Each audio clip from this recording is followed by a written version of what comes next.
Hi, my name is Toni Rochelle, aka Pretty Toni. I'm a model, actor, as well as a TV host. And today I am here to introduce you to my new show. It's called Ascendings. And for those of you that don't know what that means rising to the top, that means thriving, that means overcoming the struggle. My reason for doing this show is to have a platform for people to understand that everyone has a struggle. Everyone has a story. And most of the time, we all feel alone. We all feel like nobody understands. Nobody's going through what I'm going through. But let me tell you, we all got a story. We all got a struggle. And that's what this platform is here for. So please, subscribe to my channel. Tell your friends, tell your family, tell your neighbors, tell everybody to watch this show. Watch my show, Ascendings, with Toni Rochelle. Another kid lost within the system, but what doesn't kill you make you more resilient. You went through the worst but held on to your vision, cause you knew that one day you would keep ascending. Watch my show, Ascendings, with Toni Rochelle. Another kid lost within the system, but what doesn't kill you make you more resilient. You went through the worst but held on to your vision, cause you knew that one day you would keep ascending. Hey, what's up? It's your girl Toni Rochelle, aka Pretty Toni, model, actor, TV host, and welcome to my show, Ascending. This is a platform for positive energy through the struggle. You know what I'm saying? This is a platform for you to thrive, to show your growth. Today is nature, and let me tell you, she got a story for you. She got a story that's gonna help yourself. It's gonna help me, and I hope y'all ready to stay tuned because it's gonna go down. All right? Tell everybody to watch my show. Your friends, your families, your neighbors, everybody. It's Ascending with your girl, Toni Rochelle. Hey, what's up? It's your girl, Toni Rochelle, aka Pretty Toni, and welcome to my show, Ascending. And my guest today is Nature. What's going on? Hey, thanks for coming and kicking it with your girl. No problem. Telling me all your pain and your business and your struggle, and you ascending. Yes. So what's up with that? What's your struggle like? Currently, as of right now, just putting a team together, really. Understanding that I'm doing a lot on my own and that it's okay to have a team like you got around you. You know what I mean? So is it okay to say, I got my first mixer going on for my youth bar on the 27th. And that's in hopes of putting a team together. What's the youth bar? Tell the people, because everybody don't know about nature. You know, we know about nature, but we don't know about nature. So what is it that you do? What is it that you're putting together? Nature does music. Nature is working on her own business. Nature directs her own videos. Nature has her own clothing line. Nature is busy, to say the least. Man. And what was the other question that you asked? I don't even remember, but whatever you want to tell me. He said, what is it? He said, what is it that I'm working on right now? What's your struggle? What's that struggle like through all this process? Because you got a lot going on. Mm-hmm. How do you keep above water when things are not happening like you want them to happen? Keep my eye on the prize. Mm-hmm.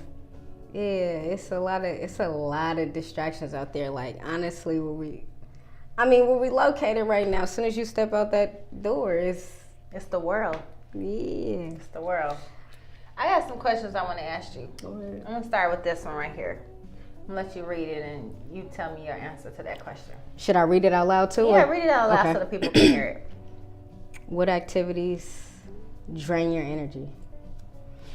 Because you just talked about stepping out into the world, so. Yeah. What activities drain your energy? My personal experience is folks that I deal with on an intimate level. I've been committed to this dream for 9 years already. So anything else that comes along, it's kind of like a side thing. Mm-hmm. It's kind of like I'm cheating on this. Ooh, I like that. That's deep. I'm gonna keep it all the way one. I just left from something before I even got here. Grinding. That was the one that fit. Mm-hmm. But I knew I had to get here. Right. That's draining. That's draining. I'm not gonna lie. No, I feel you. But I love this though. Yeah. I knew I wasn't missing this. Right. For what? I thank you for being here because it's hard to stay focused, you know, even when it's something you love. Because that, like you said, distraction. It's the flesh. The flesh is weak. So yeah. What about this question right here? Let's see what we got. What can you do that you could not do a year ago?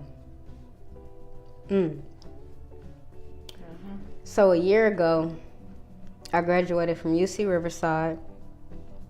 I got back to Oakland from Riverside a year ago. And within that year, I came to Oakland, my hometown, and made connections, did some things, and I ended up going on tour for 30 whole days, the Gift the Gab tour with 40 Neff and Peasy. That's deep. I can't say that I could have did that a year ago. I came out here and was hustling. Yeah. I can't say that I know the things that I know now after that whole entire year. A lot of people can't say that they accomplished much after a year, but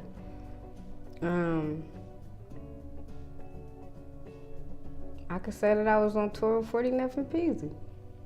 How'd you stay above water? I know obstacles was coming when you touring for that long. Yeah, 30 days. Just like I said in the beginning, I kept my eye on the prize. I was out there by myself. You know, somebody brought me out, but it's not nobody that I know. I know of these folks, but it's just me. And I'm a woman too. Yeah. It's a lot of males in this industry. I had to hold it down. Yeah. I had to stay consistent on what I was doing. You know what I mean? I kept my eye on the prize. Like I said, I've been nurturing this thing that I've been after for 9 years already, and just keeping my eye on that and understanding that nobody else got me to that point aside from myself. Right. Nobody got me to that on that tour but me. Yeah, somebody could say they said, "Fee, come on," but that was me. Yeah. What was it in me that you saw that you wanted to bring me? That was me. So you said you're from Oakland. What part of Oakland? East Oakland, West Oakland, North Oakland? I'm from the east side of Oakland. And so growing up in Oakland, did you have support of your family? You got sisters, brothers, mama, daddy, grandma? My mom and dad is around. My mom got shot, and then the man that she married, which is the reason why I started rapping, he was murdered. My dad is still around. But yeah, I was in a household with that man that my mom married. And yeah, like I mentioned, he's the reason I started rapping. And I said the reason I started rapping is because I started writing poetry in order to cope with the pain. Yeah. So music is really a lot more intimate to me than I feel like your average artist. Because it was brought to me by pain. Yeah, that's deep. Yeah. I'm the oldest sibling of 14. 14? Yeah. I'm trying to remember. Biological? Yep. I'm the firstborn on both sides. Yeah. Wow. Yeah. That's a lot on your shoulders. I mean, you had to set examples. How you do that? Eye on the prize. Eye on the prize. I became a sibling as soon as I turned 5. So I didn't have many years to care about me. I mean, we women, so by nature we nurture. Again, my name is Nature. Yeah. By nature, I nurture. When my first brother came out, my first brother that I was in the household with took care. Remember the question again? I just was asking you. How did I do it? How'd you do it? Yeah, by nature. I mean, I felt like what I was doing was right, which was looking after my younger sibling. And anything that came after that I felt like I was doing what I was supposed to do. Yeah. I was even sacrificing plates from my mouth that was for me to make sure they was fed. Yeah. So I understood the idea of sacrifice early on. And living in that house with that man, how did you, because obviously moms forgave him, so how did you live there like that? How did you cope with that? Which one? The one that she married. Is that the one that shot her, the one that was living in the house? Oh, no. So my mom got shot when I was in middle school. Mm-hmm. My stepdad was murdered 2009. Mm-hmm. Those were two separate events. Oh, okay. So yeah, which one do you want me to go more in depth about? Whichever one you want to share with the people. Because I know a lot of people probably had a story just like that, and it's just like, you so humble, you know, and you sound like you're forgiving. So how did you, whichever part you want to share? Well, with my mom, I was so young. I just remember being at school with my big cousin, my favorite cousin. And all I remember was staying after hours, and our teacher was like, Bancroft is blocked off, it's blocked off. Mm-hmm. So she had to take us home. So we rode with her home on the back streets. We pulled up, and we got out the car. We put up on Ocean. That's in the 80s in the East. That's where my grandparents stayed. So we got out. All I remember was seeing like an ambulance out there and like a bunch of people standing around, like looking down at somebody. That's scary. So I'm walking up and I see it, you know, I'm making calculations as I'm walking up, like, all these people. I'm like, but wait, my mom not standing up, looking down at whoever's down. So at that point, I'm starting to trot at this point, like, wait a second, it might be my mom down there. Oh my God, it's my mom down there. What the fuck? She like, Felisa, don't cry. I'm okay. She shot in the leg. I'm like, only in like the 6th grade or something like that. Still holding it down, and she got a bullet in her leg. Man, I'm like, what the fuck? You know, your mom is all you know. I'm like, she like, you better not cry. Go in the house. I'm okay. I went in the house with the rest of my cousins, my uncle and shit. And shit, I don't remember crying. How did it affect you? Because by nature, as a child, you would want to cry. Hell yeah. But you do what your mama tell you to do, especially a black mama. Yeah. She told you not to cry. She told you to go in the house. Yeah. How did you ascend through that? She said she was okay. Shit, she was talking to me. I don't know. I was pretty young. She told me she was okay. That's a lot to hold on your shoulders at a young age. Yeah. So when you started writing music and just getting into the music, you just picked up a pen and paper and just started writing one day, or? And then, that was my stepdad, the one that she married. Once he was murdered, I was at my first college by this time. I think I might have been visiting home. I think they had came back from Miami, him and my mom. That was on a vacation. Came back home. I woke up, heard him leave and everything. Then I was getting ready to go meet with my favorite cousin I mentioned in the village, 65th village. And I got a call while I was on a BART platform. Yeah. Like, Fee, what mic you got on? I was like, I don't know. I didn't even see him before he left. Yeah. And then I'm like, Femi, like, what's up? He like, man, somebody got shot on at the store on Bancroft. I'm like, what? Hung up the phone right away. My mama was at the house doing hair. Called my mama. I said, Ma, was it him? She making all the sounds. She hit me with the yes.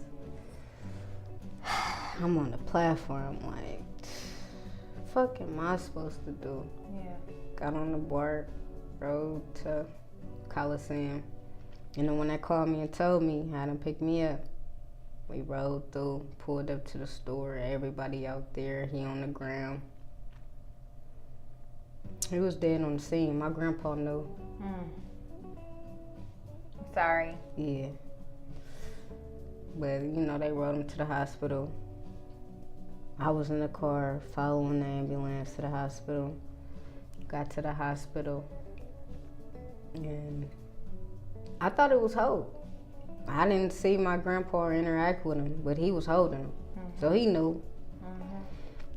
But I was there, and he was upstairs. My auntie and my mom was up there with him, and I called my auntie. Like, I felt like I knew that it was about to be over, but before it was over, I wanted to see him, like, while he was still, like, at least warm, like his body was. That last memory. Yeah. Told my auntie that, and she was like, Fifi, he gone. So, Man, after that, you had a lot to write about. I was in high school, actually, when that happened. My junior year in high school. Yeah, I just wrote about it. Yeah. There wasn't too many people I was talking to about that. Right. I had a boyfriend at the time. I mean, he knew, but that was it. Yeah. That's a lot. That's what introduced me to rap. That's why I've been sticking to it.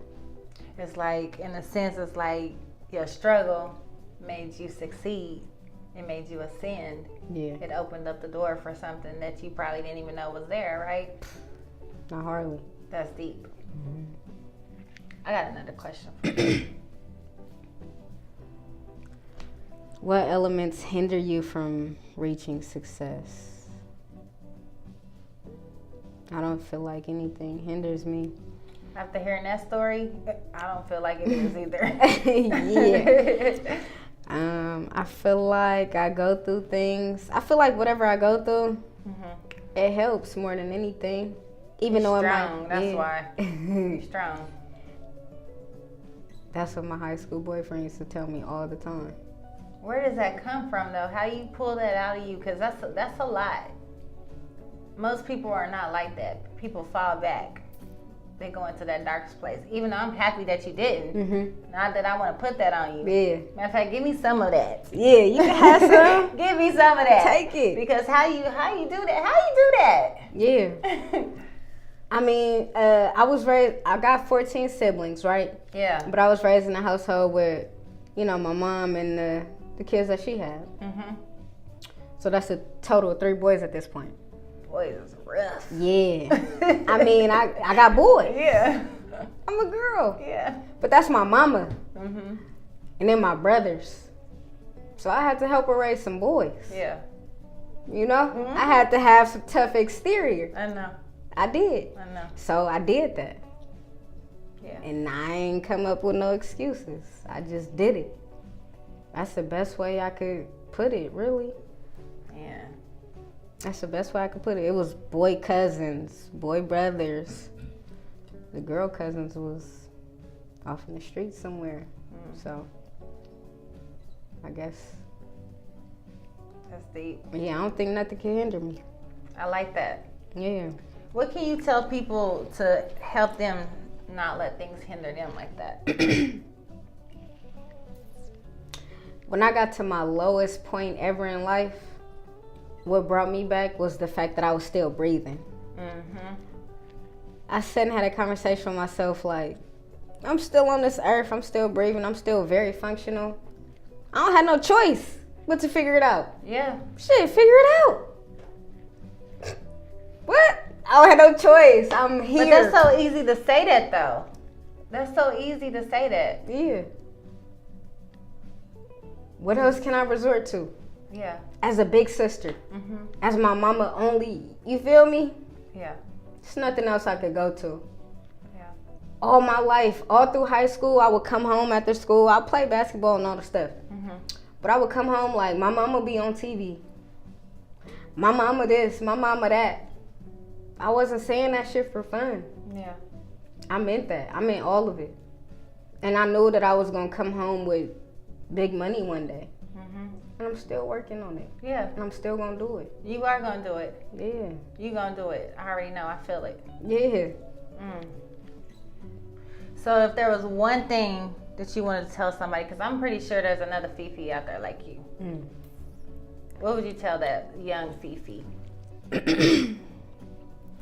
I would tell that young Fifi, whatever it is that you feel in your heart that you really love and that you really could spend time on and losing track of time, do that thing, Fifi. Do it. Yeah. Don't let nothing stop you. That's deep. You got a deep story. You're so humble. But thank you for sharing your story, because that's what this platform is about.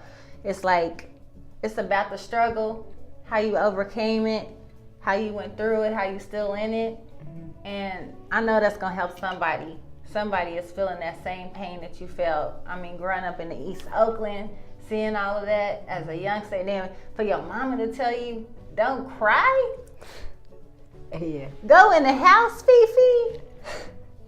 It seemed like to me, I'm not a therapist or nothing like that, but to me it seemed like that was the point that just made you just be Superwoman.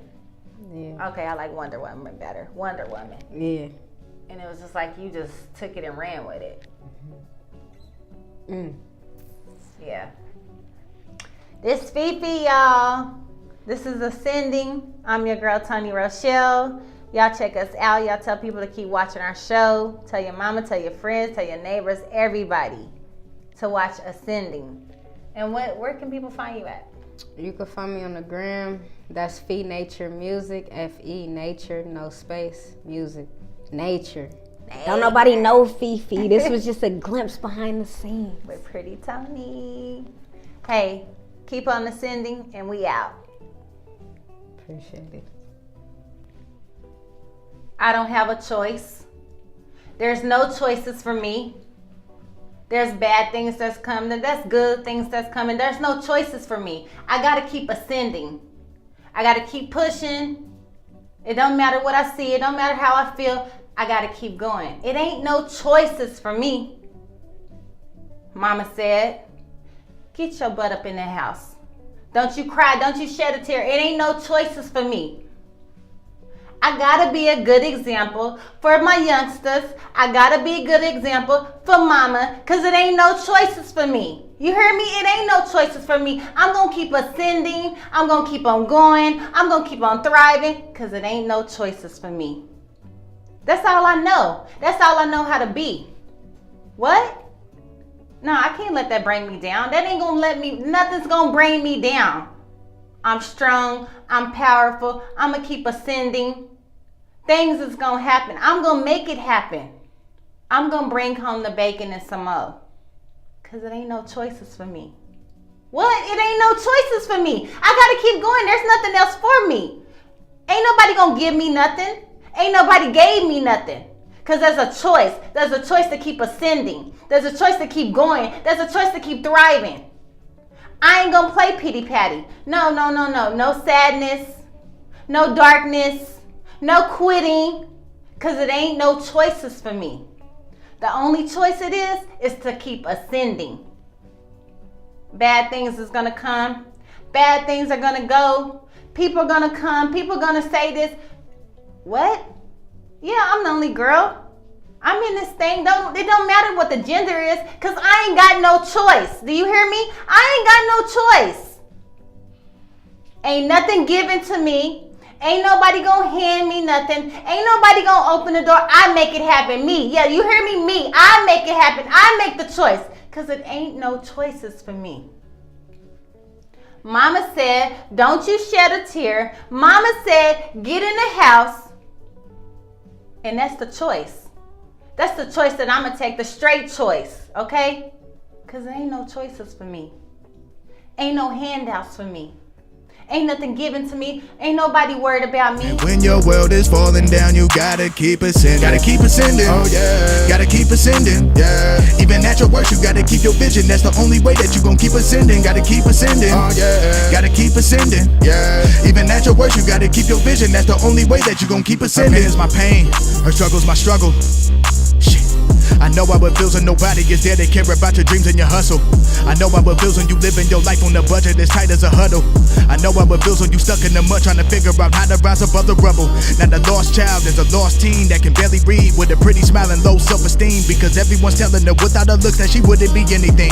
But no one knew that she had bigger dreams of acting and hosting on bigger screens, making platforms for people like you and me. So she rose above all of the scrutiny and got a diploma, although college was around the corner. She said fuck it, I'm chasing my dreams, and she left behind everything in Oklahoma. Now she's stuck in the middle of Oakland, living homeless but never hopeless. She was broke but she was never broken. She just dreaming ambitious and hit up auditions until the day that she was chosen. Now she's reaching her goals, she's getting these roles. She started a family and got her home, and now she's a host. She had to take it cause it wasn't given. What doesn't kill you make you more resilient. She went through the worst but held on to a vision, cause she knew that one day she would keep ascending. This world we live in is so unforgiving. We all have setbacks, but the comeback make the biggest difference. Yeah, what doesn't kill you make you more resilient. So even when your world is falling down, you gotta keep ascending. Gotta keep ascending. Oh yeah, gotta keep ascending.